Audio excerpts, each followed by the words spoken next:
video games are for nerds. But that doesn't mean we can't talk about them.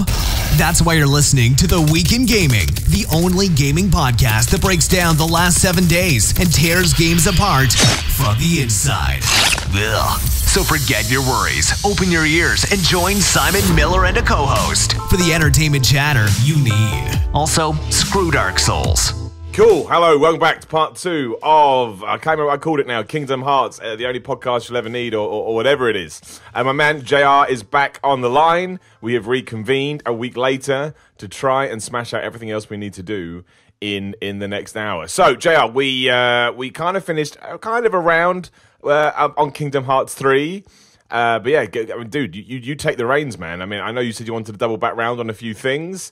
Keep giving it to me.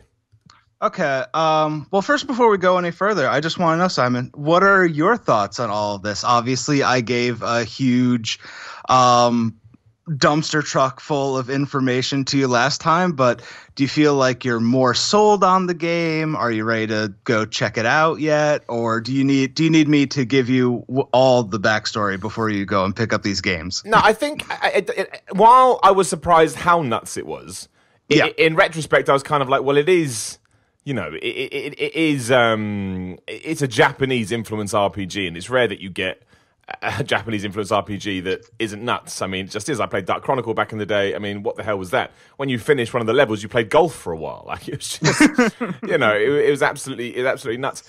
I think I am more interested in it from that point of view. Whether or not I could actually sit through every single game they've done, I don't know. It just, I think what I would rather do is actually go back through all the conversations we've had and, you know, much like a Wikipedia entry, try and catch up and then jump into Kingdom Hearts 3. I think I probably would do that at some point. I mean, my biggest problem with that one is to go off too much on a tangent. My biggest problem with Japanese role-playing games you know, now is the time you have to dedicate to them is... Yeah. I always say this, it's so weird. Like, when I was... I don't know, probably sort of 10 to 18 years old, I was like, you know, 10 hours a game, screw that. You know, I want 20 hours plus minimum. Whereas, you know, life, it just screws you over as you grow up with that kind of stuff. And they're like, man, if you want to be 8 hours, that's okay. Like, it's just, so that would be my only, the only thing I need to squeeze in. But I'm certainly more interested. I like, you know, what I like especially is that throughout all of this and throughout all of their success and everything else, they've always stuck true soundingly, not only to the idea they had originally, but to the fans they've got along the way. And that can be quite hard to do. You know, it's clearly a successful game. I mean, I had a quick look. Kingdom Hearts 3, obviously the most successful so far. So, yeah, I am more intrigued, and I like the fact that it's nuts. Nuts games are just good. Yeah, nuts games are always a lot of fun, and I totally feel you with the whole, when you were a kid, you want the longest games possible, and now as we kind of grow older and have more adult responsibilities, the idea of sinking into another, like, 20, 30-hour game is... Yeah, it's scary, but... Well, it's just one of those things you start and you go, am I actually ever going to be able to finish this? And I don't like that. Like, unfinished games become a bit of a crutch after a while. You look back and go... It's like, I mean, you could do it with TV as well. And the new series of Game of Thrones is about to start. And I'm like, man, I still got to catch up with the last one. and eventually you start to, you know... disconnect from them subconsciously just because you're not actually sure whether you'll be able to jump on the bandwagon. But and especially with video games where you're not even 100% sure you are going to get another game. Do you want to spend 20 to 30 hours and not like ever have a resolution? So yeah, exactly that. Okay, so I mean, dude, I guess I'm just going to hand it over to you. Like you are the keeper of this book. So, okay. I mean, let's kind of, you know, you go. Actually, you guys, no point in me saying, let's start here, let's stay there. You tell me where you want to hit, and we'll go hit it. Okay, so towards the end of last episode, before we realized this was going to be a multi-part thing, there were a few things that I kind of rushed through that I do want to go back over, and I think that will kind of bring us nicely to the next entry in the series, which is called Birth by Sleep. Yes.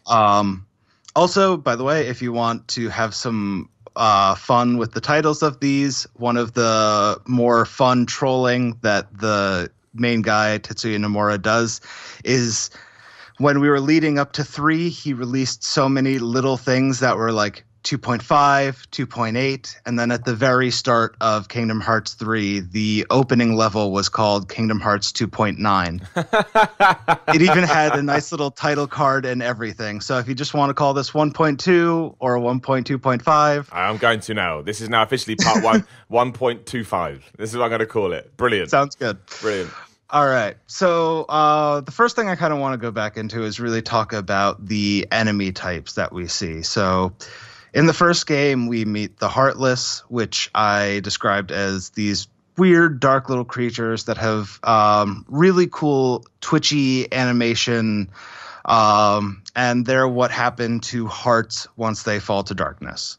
Right. Now, in Kingdom Hearts 2, we get introduced properly to what's called the Nobodies, which are what happens to the body when a heart falls to darkness. They usually caveat it by saying you need to have a particularly strong heart to fall to darkness for a nobody to be created. But with the amount of nobodies that are out there, it really is just whenever they need more villains. So one particular thing about the nobodies, though, is that there are certain higher up nobodies that instead of getting turned into weird flowy movie white monster creatures, some of them get to keep their human form. Right. And these were the guys that kind of became the Organization 13, the weird guys in the black cloaks going around. So even though they do look human, they are nobodies, which are people without hearts. Okay. All right. Cool. We started. We're away. We're away. Yeah, we're in. We're jumping in. I figured if you made it to episode 2, you want to know this crazy stuff. So, so Sora's nobody Roxas became part of Organization 13, and something that we learn in Birth by Sleep is that for some reason Sora's nobody does not quite look like him. I think I've seen screenshots of this. I think this is just leaked out on the internet, hasn't it? Just in general. Oh yeah, and honestly, this was a big thing several games ago, like around 358 over 2 days and Birth by Sleep when they were coming out. So usually when we see the original people, these nobodies, where they look exactly the same, except for Sora's, who is blonde and looks like this other character, Ventus, which we are going to meet in a little while. And I'll dive into more there because that's a whole nother craziness that we're going to get to talk about. The second thing I did kind of want to go back a bit deeper into, just because this guy is going to be the main villain going forward, and that's Xehanort. So the main bad guy of Kingdom Hearts 1 was called Ansem, who we think is this big bad Heartless, this guy who can control the darkness. And in Kingdom Hearts 2, we find out that we are currently fighting the nobody of this Heartless, Xemnas. And then we also find out that the original guy was not actually Ansem, and that Ansem is this other guy who has been studying the darkness and had all these disciples, including this young guy, Xehanort. And that it's actually Xehanort's Heartless and nobody that we have been fighting who have just been calling themselves Ansem. Right, so that's a swerve then? Yes. Nice. I like that's cool. And so then it turns out that Xehanort, although disguised as this young apprentice to the actual Ansem, is this whole other big bad who we find out a lot more in Birth by Sleep. Right, okay. Okay, and then lastly, before we get into this, I do want to get into one thing that two of my friends who I asked to kind of listen to the previous podcast and let me know if I miss anything. Hi, Gio and Alice, by the way. At the end of each game, if you had done enough weird side missions and mini games, you can unlock these secret endings, which usually work as trailers for later games in the series. Okay, that's cool. I was going to say, it doesn't affect the canon or anything like that. Well, they do affect the canon, but they often are kind of like, here's something that's coming up, get really excited for this. And I think that's one of the reasons why the community kind of built up as much as it did, because at the end of this game, when you do all these crazy stuff to unlock it, you get these awesomely animated little movies that have things you recognize. So like the one you get at the end of Kingdom Hearts 1 takes place in this weird city that you haven't seen before, and it's the first time you see like the organization cloaks, which look really cool animated, especially when like rain is pouring down and then all of these giant Heartless start merging out of the ground, and then these two guys like pull out dual wielding keyblades and they start attacking each other and the Heartless. And it's just these really awesome movies that really breed a lot of speculation and people on the internet going like, oh, what about this theory? What about that theory? And I mean, first of all, a lot of the animation like still holds up today. Like that's one of the best things Square Enix does is just make stuff look pretty. Yeah, that's true. That's true. Their cutscenes, I remember way back with Final Fantasy X. And there was a game show over here in the UK that I can't even remember the name of it, but I remember it ended with the opening intro video for Final Fantasy X. And obviously it didn't look like that. But that wasn't the point in terms of sort of sweeping you in and getting you ready. It's like, yeah, I got to play that game. Like, it's just so well done. So well done. Yeah, no, that whole Blitzball scene is just exactly crazy. That, yeah. Amazing, absolutely. Even though Blitzball to this day makes no sense to me, but hey ho, that's a different podcast for a different time. That's younger Simon problems. Yeah. So the secret ending in Kingdom Hearts 2, which will get us right into Birth by Sleep, I promise this time,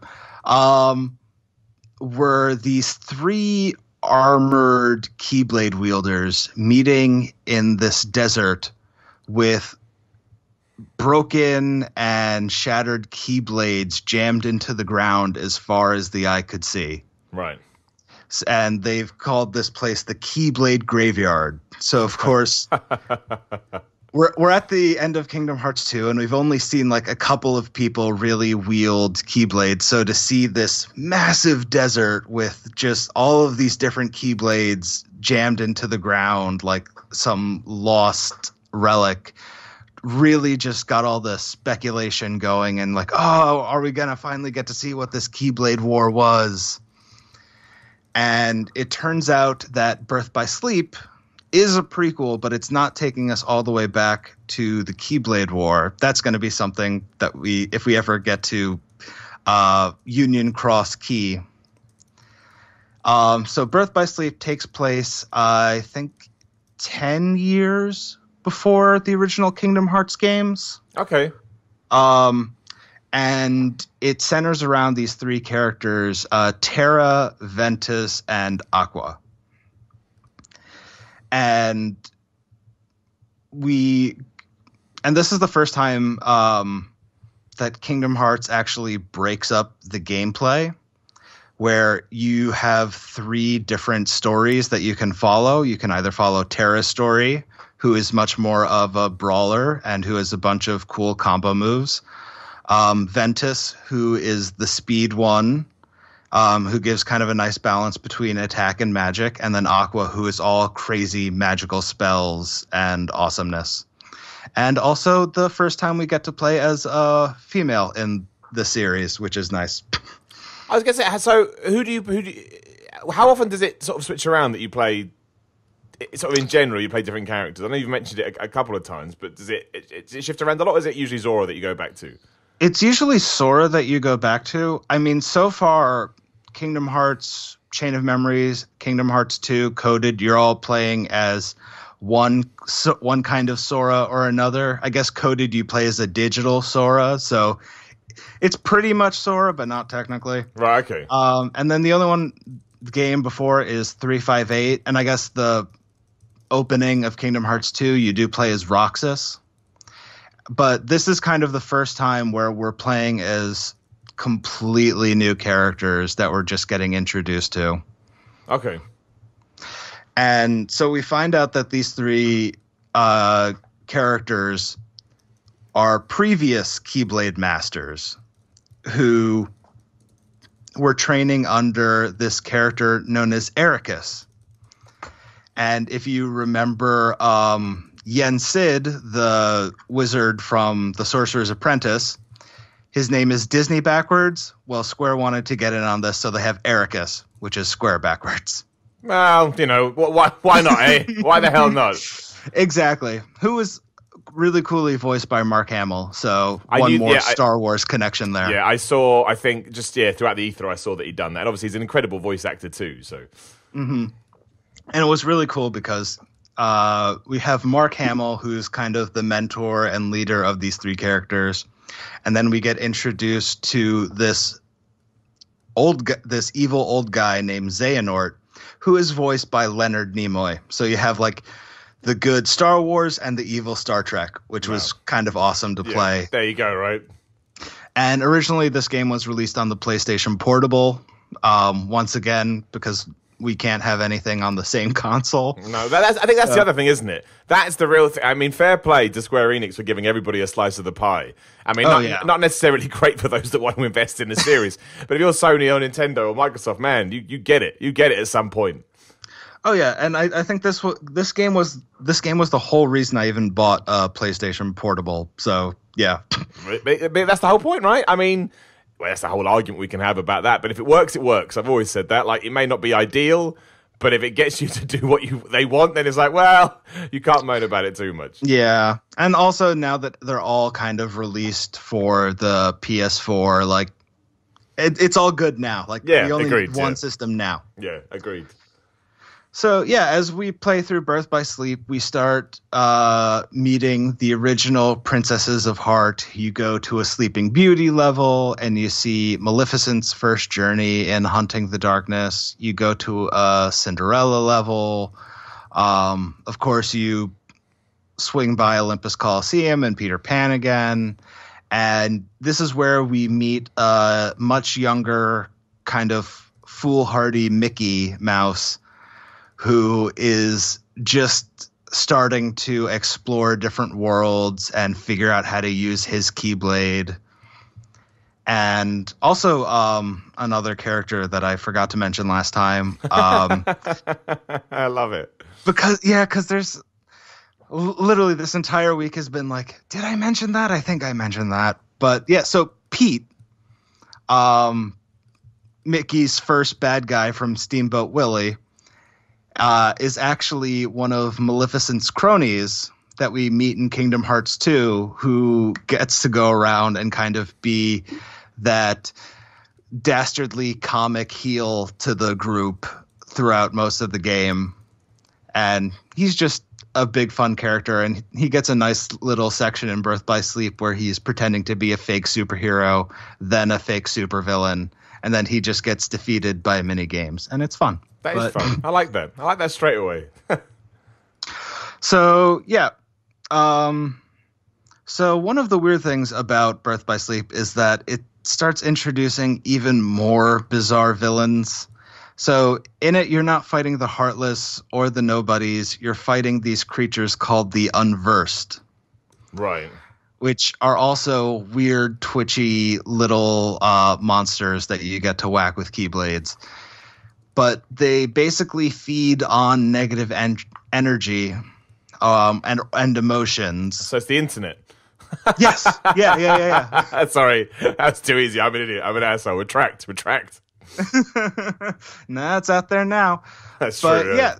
So we find out through the course of the game that Ventus, who looks weirdly like Roxas, got split apart on Destiny Island by Xehanort. Right.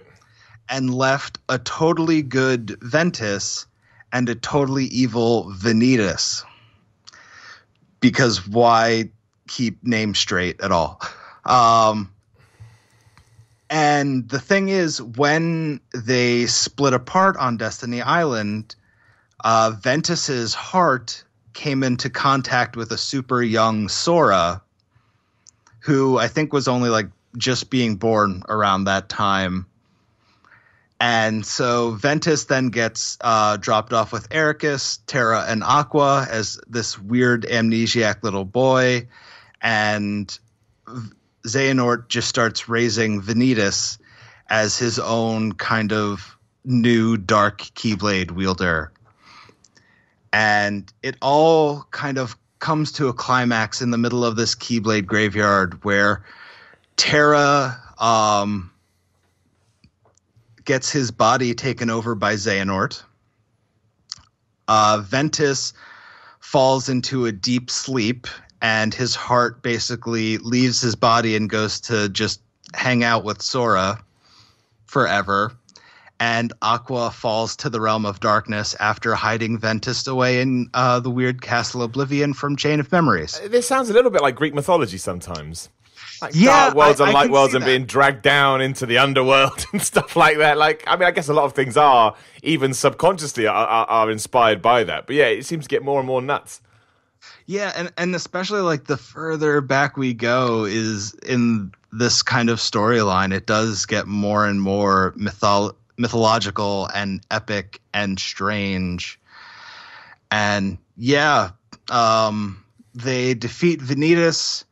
Xehanort lets his body kind of disappear as he takes over Terra, and Terra is now, instead of the cool like dark hair that he originally has, now has totally white hair and weird yellow eyes, and he becomes the weird Xehanort that gets apprenticed to Ansem the Wise in Radiant Garden, and starts picking up all his research into darkness, and then turns all of his other apprentices into nobodies, and they are the original Organization 13.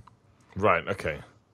So that's how that gets started. Master Ericus gets struck down by Terra because he thinks he's trying to destroy Ventus, and Aqua's the only kind of sane one trying to keep the peace between everybody, and unfortunately she gets sent to the realm of darkness. And that's kind of how Birth by Sleep ends. It's a nice, cheery that's how it ends. Story.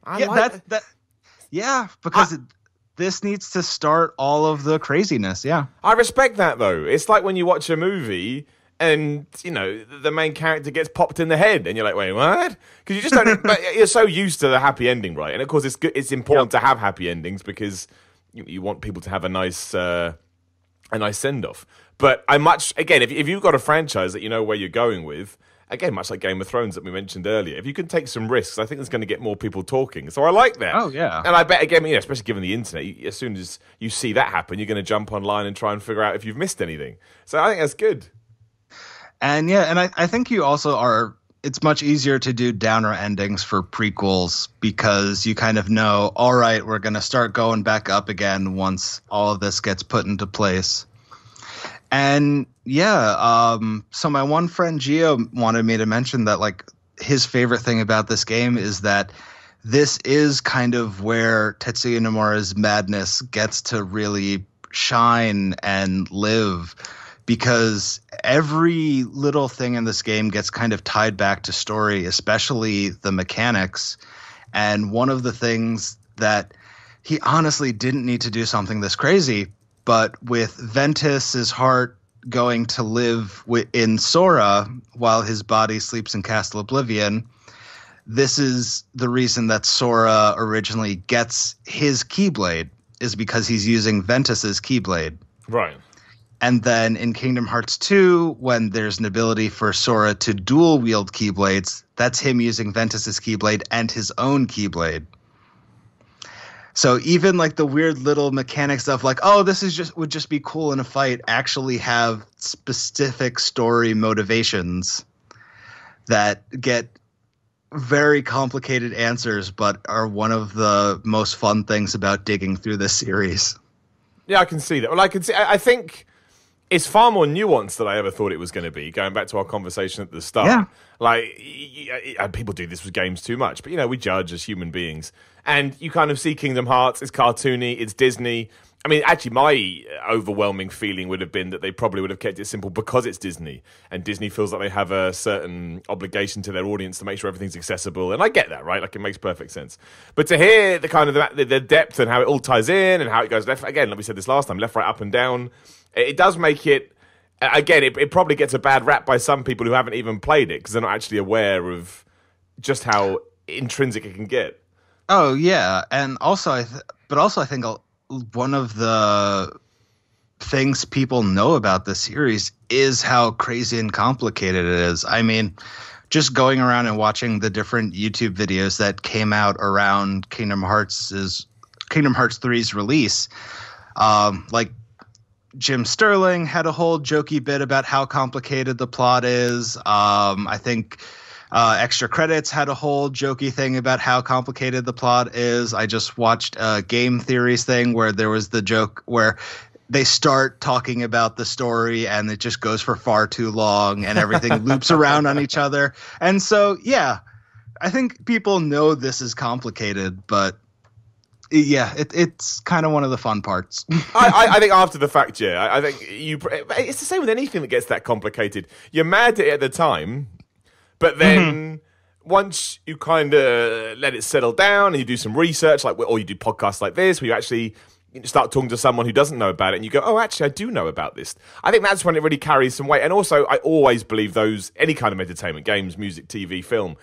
Anytime you reward a viewer or a fan for understanding it, you always feel better, right? Always. Oh, yeah. You're like, oh, wow, I put the time in and I really did get something out. And also with, I think one of the better things about the Kingdom Hearts franchise is if you do just sit down with one of the games and just focus on that story, you can pretty much go through and just have a good time. And a lot of the really complex bugbears are mostly between the games and finding out the weird little stuff in between. Like if you just sit down and play a game, a lot of it is very easy to sort of digest, and it's only really when you start kind of peeking under the rocks and poking at the walls do you start seeing all the craziness. But yeah. But you got there, man. You're proving it right now. You're there. You arrived, right? So where do we shift to next? All right, so after Birth by Sleep ended, in 2012 for the 3DS, we got Dream Drop Distance, which is, they swear they didn't name it this because the 3Ds, but we all know they named it that because of the 3Ds. And also, this is another thing where the name is way more complex than it needs to be because really it's just how far you drop or fall within a dream. Like Inception. So Dream Drop Distance, yeah. Right. Although me and my friends always call it Kingdom Hearts Dodge, Duck, Dip, Dive, and Dodge. Yeah, of course, yeah. That's much better. You should have done that. Yeah. So this one is back to Sora and Riku. And after a few games that didn't really move the story forward. I mean, we had Birth by Sleep, which was a prequel. We had 358 over 2 days, which was concurrent with Kingdom Hearts 1 and 2, and Coded, which is a weird kind of side story. Dream Drop Distance is the first game since 2 where we're actually pushing the story forward. Sora and Riku report to Yen Sid to take their Mark of Mastery exam to go from being just Keyblade wielders to being Keyblade masters, which is pretty much just a title, but, it sounds really cool, so it makes for a good game. And in this game, we get introduced to a whole new world or set of worlds called the Realm of Dreams, or the Realm of Sleep. So Sora and Riku get to go to all of these Disney worlds that we haven't seen yet that have been sleeping, that need to be woken up. So this, I believe, involves the Three Musketeers world. You go to France for the Hunchback of Notre Dame and a couple of other really cool worlds. And they bring in the other really weird Square Enix game, The World Ends With You. And you get to kind of play around with a bunch of those characters instead of Final Fantasy characters, which is fun. Yeah. I think that's the other, if you're going to release that many games, having those tiny differences, I think is probably essential after a while. Otherwise, surely they all start just blending into one. Yeah, they kind of do. But yeah, so as Sora and Riku go through these different dream worlds and try to master the power of waking, which should start waking up hearts that have been lost in either dreams or darkness, and we get introduced to another set of villainous monsters called Dream Eaters, which are basically the realm of sleep's equivalents to the Heartless. And you can even train some of them, and they become spirits and help you along on your journey. And there's a weird little Pokemon-esque mini game for collecting these different types of Dream Eaters and taming them, and you have to pet them and play with them and all the more annoying parts that Pokemon keeps laying on top of their games. And yeah, as they go through their Mark of Mastery exam, they start meeting this other weird cloaked figure who tries to lead Sora and Riku deeper and deeper into darkness. And we find out that he's a young version of Xehanort, the older Xehanort we met in Birth by Sleep, who has unlocked the power of time travel. Because that never makes a story more complicated. Yeah, exactly. That's a well-known device that never goes wrong. That's really easy to do. There is no bad time travel story. Like, there's nothing to make a story less complex than adding time travel. Yeah. So at the end of Dream Drop Distance, we find out that there is a real Organization 13, which are 13 different versions of Xehanort from across time who have sent their hearts to this moment and have taken over these different replica bodies, the replicas that we originally met back in Chain of Memories. Right. So everything does start tying together.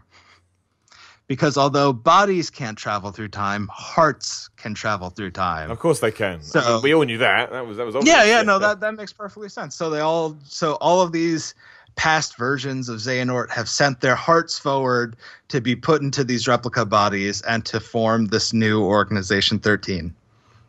Right. And so at the end of the game, Riku becomes a Keyblade Master, but unfortunately, because Sora almost fell to this darkness and did not acquire the power of waking, he does not get to be a Keyblade Master. Okay. That's the last thing I was expecting. Yep. And that is kind of where we get left for Kingdom Hearts 3. Oh, so we go right from that into Kingdom Hearts 3. Yeah, pretty much.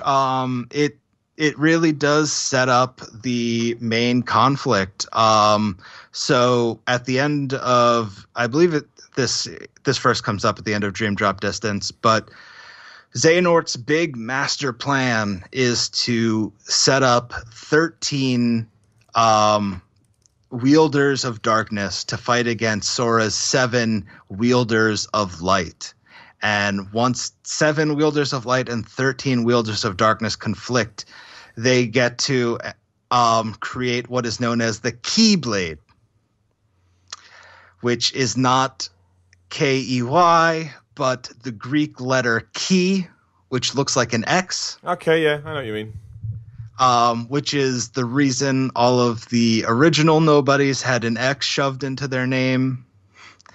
And so this is why we have a lot of crazy, confusing, like Keyblade. And the subtitles look all weird because there's just a weird Roman character, or Latin character shoved in there. And it's a really cool design. It looks like these 2 regular Keyblades kind of laid over each other and this weird mesh of gold that becomes a giant sword from in between the two of them. I really don't know how they came up with all of this. I just want to throw that out there. Like, who sat down and actually mapped all this out?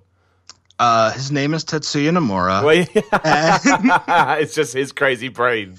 Yeah. I mean, I think a large part of this is that whenever something doesn't work in another game, he tends to bring it to Kingdom Hearts. So one of the big reasons I think Kingdom Hearts 3 took so long is that for at least a few years, Tetsuya Nomura was working on 3 different projects. And these were Kingdom Hearts 3. This was the remake of Final Fantasy VII, which he is now totally focused on.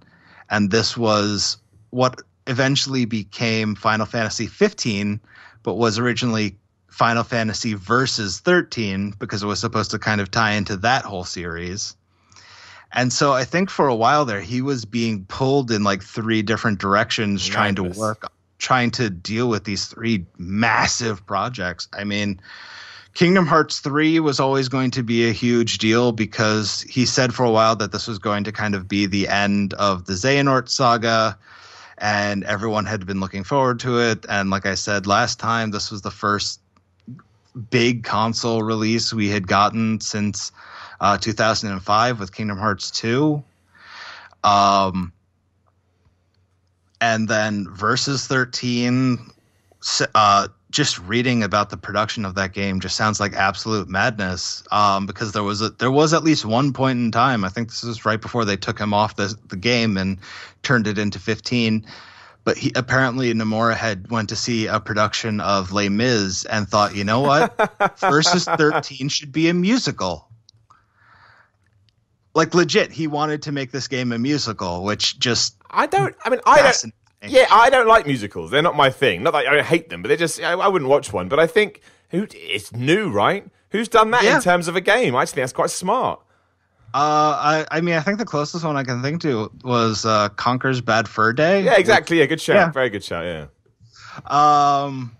Which I don't think I ever played, but I watched enough like weird little clips. But yeah, no, I think it would have been interesting. And then he was also working on the remake of 7, which apparently he found out about in an interview when someone asked him about it, and he's like, "Oh, I'm working on that one too." Okay. So yeah, he is obviously running on very little sleep, and I guess this is just the madness that comes from that, because it's Japan, so you can't really blame it on drugs like you would if this was an American creation. Just his crazy imagination. Fair play to him. So Dream Drop Distance pretty much leads us directly into 3. There are these 2 other games that one does directly lead into 3, which came out in the 2.8 release that was originally for PS4, I believe. And this was called Kingdom Hearts 0.2 Birth by Sleep, A Fragmentary Passage. Okay. So obviously I'm pretty sure the longest name in the series.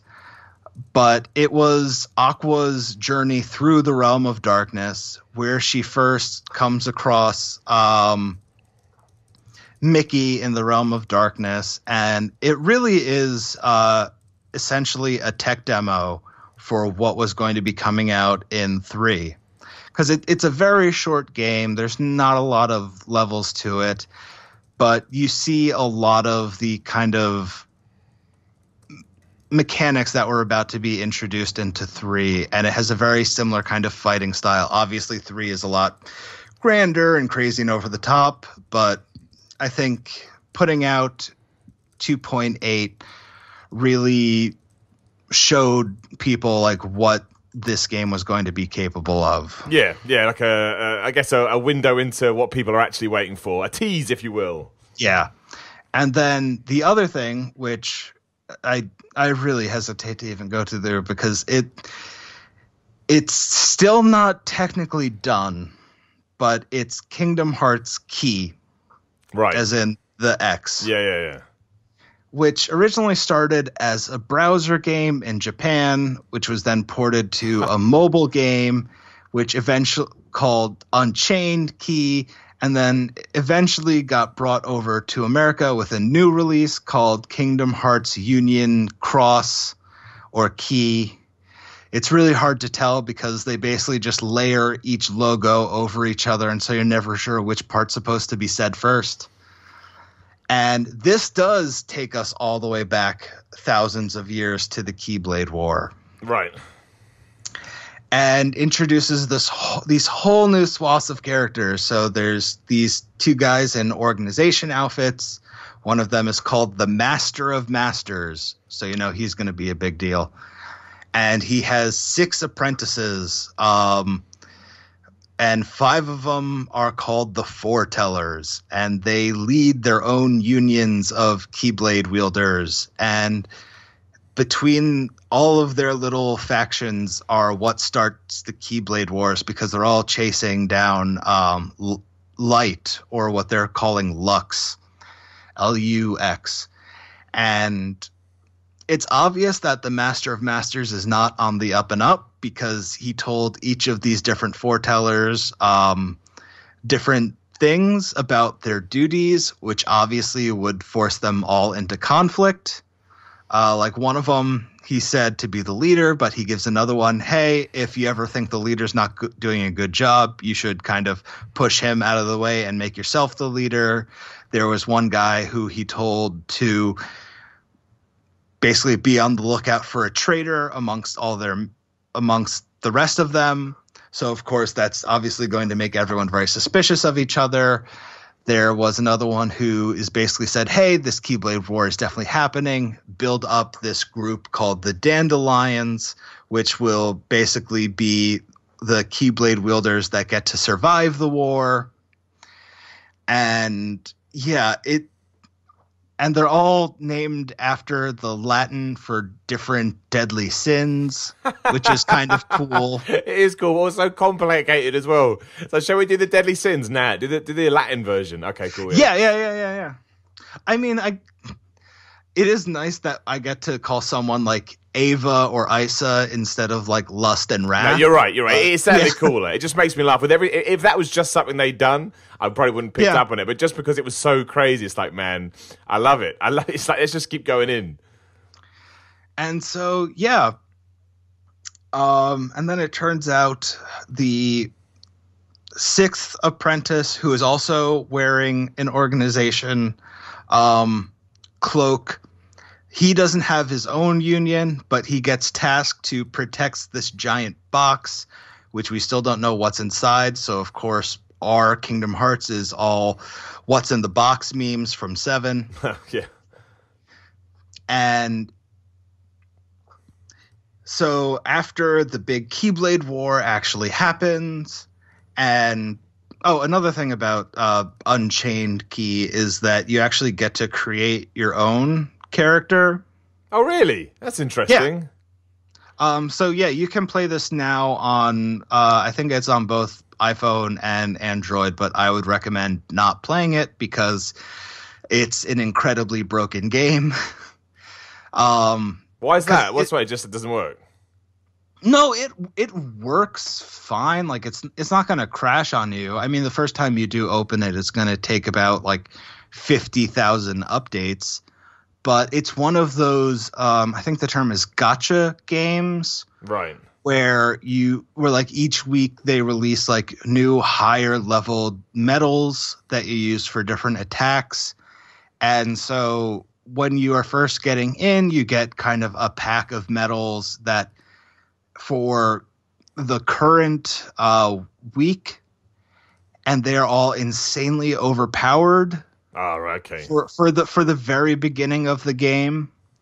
So you can pretty much basically one-shot your way through the entire story of this game.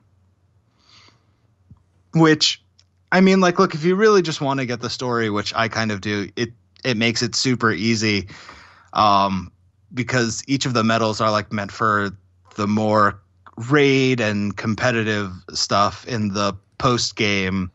But if you just want to get the story, which I kind of did, you get this set of medals and you can just like one-shot your way through it, that it's almost like entirely too easy and boring, and you spend most of your time like in between each of the levels as you like get new items and equipment and stuff that you barely need to use because all of your medals are like way too powerful when you first get in there. Right, okay. So it's more just to keep up to date with everything that's going on. Yeah, and also I think the original browser game came out back in 2013, and the story is still not complete. So we did get through the big Keyblade War, and now they're in the section where they have the Dandelions setting up their new 5 unions, and most of them are original characters except for one whose name is Larume, I think that's how you pronounce it, who is the human version of one of the original organization characters, Marluxia, who we meet in Chain of Memories, which is its own weird thing. And then another one of these 5 new leaders is Ventus, which now everyone is trying to figure out, okay, how do these few characters who are involved in the original Keyblade War now show up in the present as these other characters that we thought they were. And so that is kind of the current big mystery after Kingdom Hearts 3 has closed, is how do all of these new information and characters that we meet in Key and Union Key going to affect us going forward? Right. And we're on to... How does 3 even start then? Like, what is the first thing you see in 3? So the first thing you see in 3 is literally the final videos for Dream Drop Distance and Fragmentary Passage. And that is Yen Sid basically gathering all of the guys he currently has, which is not 7 Keyblade wielders like he needs, but is Sora, Riku, Mickey, Kairi, Lee, who is the human form of Axel, who was the one organization member you got to kind of turn against them, and of course Donald and Goofy, but they don't count because they don't have Keyblades. Well, yeah. And so basically the goal is to try and get the 3 Keyblade wielders that Mickey had met 10 years ago in Birth by Sleep. And so Riku and Mickey get sent to the Realm of Darkness to try to find Aqua. Kairi and Axel get sent to Merlin from the Sword and the Stone to learn how to be better Keyblade wielders, since both of them had just recently gotten their Keyblades. And then Sora, Donald, and Goofy basically set out on their own adventure for Sora to try and master the power of waking, so that he can be a true Keyblade master and can hopefully bring back the hearts of Roxas and Ventus. Right. And so then you go off, you get the title card I mentioned before, Kingdom Hearts 2.9, which everyone, of course, laughed at because that's the perfect way to troll Kingdom Hearts fans who have been waiting for Kingdom Hearts 3 for so long. And then, yeah, we get sent to Olympus Coliseum. Or I guess it's just Olympia this time because there was no Coliseum in 3. And you fight against the Rock Titan and Ice Titan and Wind Titan. And you learn all these crazy new magic systems for this game. And yeah, that's how Kingdom Hearts 3 starts. And you have to go to each world meeting a different member of the new real organization, which are Ansem and Xemnas, the villains of Kingdom Hearts 1 and 2, an old version of Xehanort, a young version of Xehanort, a version of Terra that was taken over by Xehanort. You get a couple of other members from the original organization, Xigbar, Saïx, Marluxia, Luxord, and Larxene. And then you also have Xion from 358 over 2 days, Vanitas from Birth by Sleep, and oh no. Dude, it's the first time you've forgotten anything. You're allowed. You're allowed one. I'm allowed one. I'm allowed to not remember. Absolutely. Okay, that makes me a little. Yeah, I mean that's gonna no. Riku replica from Chain of Memories. I knew you'd get it, man. I knew you'd get it. I believed in you. Right. So, yeah. And then, well, I guess where do we get to by the end? I mean, that's such an open-ended question. But what? Yeah. But when you get to the end of Kingdom Hearts 3, like, what have you learned? How does it leave it? Like, what are we looking at? How does it kind of tie into everything else? Well, then I will say now, because I did try to not be too spoilery for Kingdom Hearts 3, just in case people have gotten sold on Kingdom Hearts 3 and want to go out and play it. I guess this is now your time, because I'll just spoil the crap out of it then. So yeah, throughout the game, and I do think this is Kingdom Hearts 3 has done the best in telling pretty much completely original stories within each of these worlds. Like I do think the weakest worlds typically tend to be the ones that just do the plot of the movie, but with Sora kind of in the background saying I'm also here. Whereas Kingdom Hearts 3 really made sure that each world Sora kind of learns a new lesson. Like in the Toy Story world, he learns how much each of these toys cares for Andy, and therefore he learns to care about all of these characters that he doesn't get to see that often, and yet he still feels like he has a connection to. In Monsters, Inc., we meet the Unversed again and Vanitas, and he kind of learns that the story of Monsters, Inc., where negative emotions are powerful, but they're nowhere near as powerful as the emotions of the heart that keep us all together. And so there is a huge final battle at the end of Kingdom Hearts 3, where after getting Ventus and Aqua back on their side, the 7 good Keyblade wielders go up against the 13 bad Keyblade wielders, and they have this huge epic fight. Yen Sid shows up to be awesome. Donald Duck unleashes the most powerful magic we've ever seen in the series. And finally, Sora and Xehanort find themselves in this weird place called Scala ad Calum, which is some weird Latin-y thing. That name I don't know. And they have the big epic fight where the 13 Xehanorts kind of attack Sora, and you fight them off with the help of Donald and Goofy.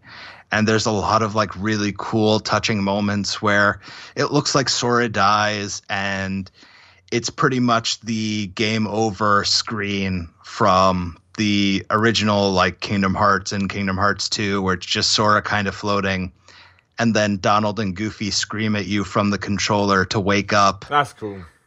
And that's how you get the power of waking, and you kind of bring everyone back to fight again. And then right at the end, when Xehanort gets defeated, Ericus's heart comes out of Terra, who you had just recently freed, and takes Xehanort to the great beyond, the two of them kind of flashing back to when they were kids, just playing chess against each other. And it's a really touching moment. And then, of course, because Sora used the power of waking to literally revive everyone who had ever died in the series ever, he disappears. Okay. And we're not 100% sure where, because that's just kind of... Oh, right, so that's the cliffhanger. That's the cliffhanger of the game, is that... so in the final battery, Kairi gets struck down by Xehanort. And then right after the credits roll and end, we see this beautiful video of like all of the other like good guys hanging out in the beach on Destiny Island, throwing a big party. Kairi and Sora show up on this tree that we've seen the two of them like sitting on before, and they have this really beautiful moment where you just want to be like, just kiss the girl, Sora, for Christ's sake. And then he fades into dust and just goes away. And then, of course, because there needs to be 50 other movies after the credits, there's a segment where the foretellers from Union Key show up in the middle of the Keyblade graveyard, and we find out that one of the bad guys that we have been fighting out is really the other disciple of the Master of Masters, Lushu, which just throws everything into craziness. And then the secret ending, which I think is partially Tetsuya Nomura still being salty that he never got to finish Versus 13, is Sora and Riku waking up in downtown Tokyo. Pete's sake. With a character from a video game that we saw in the Toy Story world of the game, Yozora, who is pretty much looks exactly like Noctis, the main character from 15. Right, which is a tease. Yes, which is a total tease. There's no dialogue whatsoever. They're just Sora is in the middle of Shibuya, which is that giant street crossing that I'm sure most people know if you've ever seen like a quick clip of anything Tokyo-wise.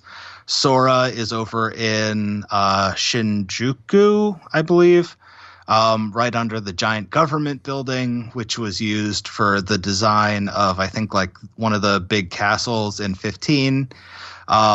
This character, Yozora, who was the one I mentioned earlier, who was in that video game that was supposed to totally be 15 knockoff, is there.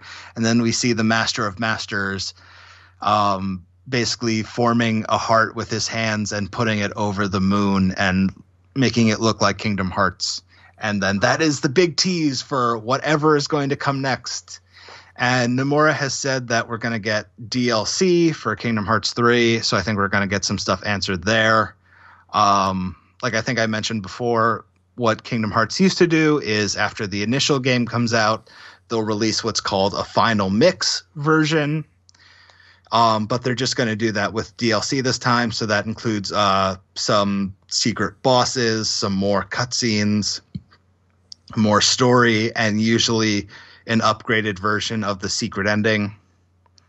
So to get all that stuff through DLC this time and not need to buy a whole new game, especially since until they re-released everything as 1.5 and 2.5, Final Mix never came to America, or I think anywhere outside of Japan.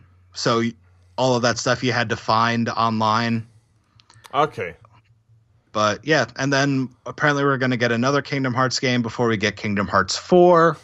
So yeah, everything is just kind of up in the air, and it's a whole new era of Kingdom Hearts. One question, and you may have mentioned this, and we talked about so much, it's just fallen out of my brain. But you mentioned how we teased the Sora death. Does any Disney characters die? Because obviously that'd be quite a big deal given the brand. There is a part in Kingdom Hearts 2 where it kind of looks like Goofy dies, but he doesn't. And I think that's kind of the closest thing we get to. I mean, obviously, like, if a death happens in a movie, they'll usually recreate it when you're going to that Disney World. But for the most part, no. And honestly, because of all the weird mechanics of when you defeat a Heartless and a Nobody, the human just reforms. Like, all the characters that we think die never really do. And you pretty much get to see everyone again in Kingdom Hearts 3, even the ones you could have sworn had went out, including Ansem the Wise, who had a big sacrificial moment in Kingdom Hearts 2. He's just been hanging out in the Realm of Darkness and is now back. So yeah, it's like no one really dies. Well, they do it in the Avengers. Let's face it, we all know what's going to happen in the next Avengers movie. If they can do it in that, they can do it in Kingdom Hearts 2. Why the hell not? Exactly, man. Right, so just quickly, as we hit the hour mark, because I think it's cool to sort of have a very, very brief look into the future. As a guy who obviously knows his stuff, has played all the games, what do you want to see them do next? I mean, are you tired of these? Tired's the wrong word. But would you like them to focus all their efforts on Kingdom Hearts 4? Do you like all the little sort of side steps along the way? What do you think the Kingdom Hearts community in general would like from the future? And then I think that will wrap up this conversation very nicely. Well, I think that's two different questions between what I want and what I think the main focus of the community wants. I think the main focus of the community would just want Kingdom Hearts 4, Kingdom Hearts 5 to just keep coming at us. But for me personally, I kind of enjoy the side games. I mean, some of them are a little too throwaway, like Recoded was, which introduced a few things and is the villains from that are kind of the villains for the Big Hero 6 world in Final Fantasy 3. But so long as they're like more Birth by Sleep or Dream Drop Distance, where we explore an aspect of the Kingdom Hearts universe that hasn't really been explored but doesn't necessarily push the story forward, I'm kind of okay with that. I do wish we kind of stick to a console now and not jump all over. Although, to be fair, that's fair. We kind of mentioned this last time. I don't know what – there's not really handheld mobile anymore. There's just phones, or I guess the Switch. Which, a Kingdom Hearts on a Switch, I would not be opposed to that. So I'm okay with that. But yeah, I do think if we get Kingdom Hearts 4 a lot sooner than 12 years, all of us will be kind of happy.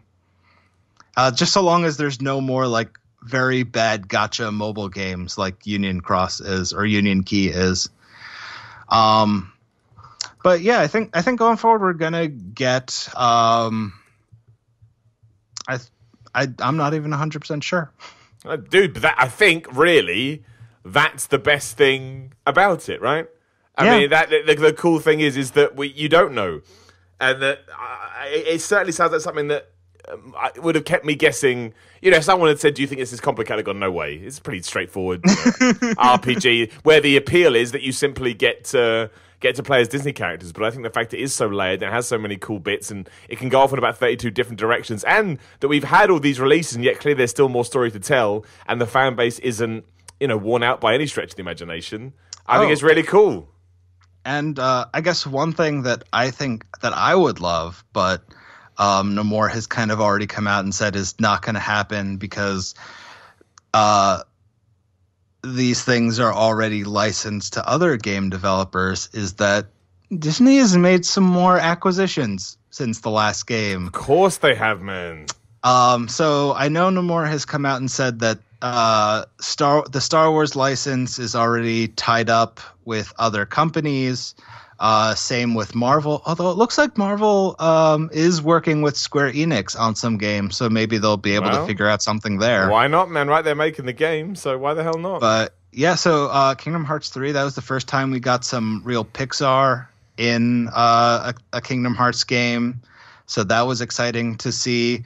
So yeah, I'm ready to see more worlds that they can pump out, and I think if they go for even some of the weirder, more not irrelevant, but just not as widely regarded Disney movies, like I think The Emperor's New Groove would be a fun level. Hell yeah, dude. Most underrated Disney film there is. Working in even like Treasure Planet, which I have a weird soft spot for. Like, I think, yeah, if you just go for some of the even like more obscure Disney films, I think those could be a lot of fun.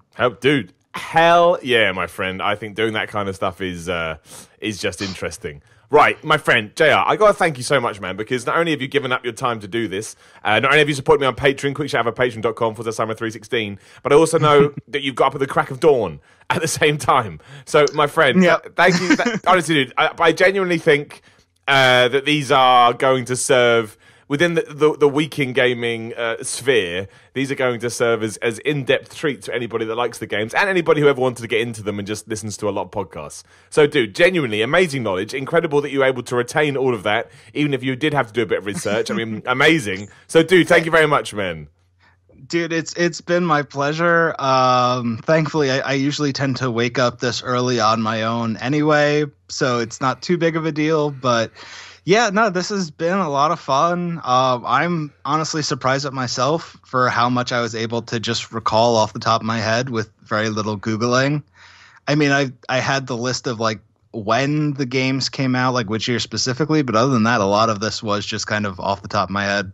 There you go. That's knowledge for you. And dude, as we chatted about last time, we will get you back on to do the wrestling podcast in a few weeks. Post-Mania, we'll get you on and we'll talk about the landscape of WWE as well. That'd be a lot of fun. And that does kind of break my heart because I do live in Manhattan, and yet I did not look at the calendar right when booking a trip to San Francisco for that exact weekend. Man. Wow. So, yeah, unfortunately, I'm not going to be around to come see whatever you What Culture guys are doing in the city, but... We're just going to be running amok. As we do here, but we're going to do it a few miles in the other direction. Dude, maybe something amazing happens in San Fran. You go, this is the best thing I ever did. You just don't know. No, I'm still excited to go out there. I was just very surprised that it happened to be the exact same weekend. But Well, dude, we'll get you back on after that, and we'll figure. I'll tell you what I did. You tell me what you did, and we'll take it from there. Sounds good. Awesome. Well, dude, thank you so much again for your time. I was going to say to pimp this out at the start. Maybe I'll throw a little thing at the start. Just remind everyone where they can get you online and stuff like that. Yeah. A lot. If you want to find me on the social media stuff, I'm usually JRPOKLE, JR Pokle. That's on Twitter and Instagram. You can also find a podcast that I do that we're going to re-release soon. So if you want to see a bunch of the older episodes, it's called Three Writers Make a Left. Very proud of that name. Yeah, I was going to say that is a really good title for a podcast. You say it straight away, I was like, damn it. I'll have that. That's great. And then, I also write very silly comics, which you can find at JR Pokle or JR Write, WRITE.com. And you can see some of the weird stuff that I've come up with, being just an obsessive fan about other weird things. So, check. Any of those places are good. Awesome. Dude, thank you so much again. YouTube.com/the Miller. No, what's it called? Simon Miller. What the hell is it called? The Miller Put Rules. That's right. No, it didn't let me change it. I could change my name, not the URL. Twitter, Instagram at Simon316. And again, you're all supported by Patreon.com/Simon Miller 316. Dude, thank you so much again, man. That was in depth beyond words. Dude, I enjoyed it so much, man. I'm glad my obsessive knowledge of Kingdom Hearts got useful.